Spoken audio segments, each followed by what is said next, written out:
शिवशक्त्या युक्तो यदि भवति शक्तः प्रभवितुं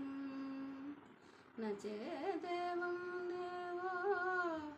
न खलु कुशलस्पन्दितुमपि अतस्त्वामाराध्यां हरिहरविरिञ्चादिभिरपि प्रणन्तुं स्तोतुं वा कथमकृतपुण्यः प्रभवति तनीयांसं पांसुं तव चरणपङ्केरुहभवं विरिञ्चि सञ्चिन्वन् विरचयति लोकानविकलं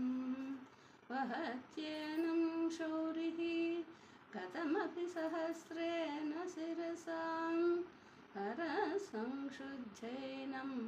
भजति वसितो दूलनविधिम् अविद्यानां मन्तस्तिमिरमिहिरद्वीपनगरी जडानां चैतन्यस्तवकमकरन्दश्रुतिझरी दरिद्राणां चिन्तामणिगुणनिका जन्मजलदौ निमग्नानां दंष्ट्रा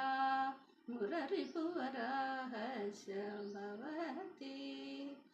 त्वदन्यः पाणिभ्यामभयवरदो दैवतगणः त्वमेका नैवासि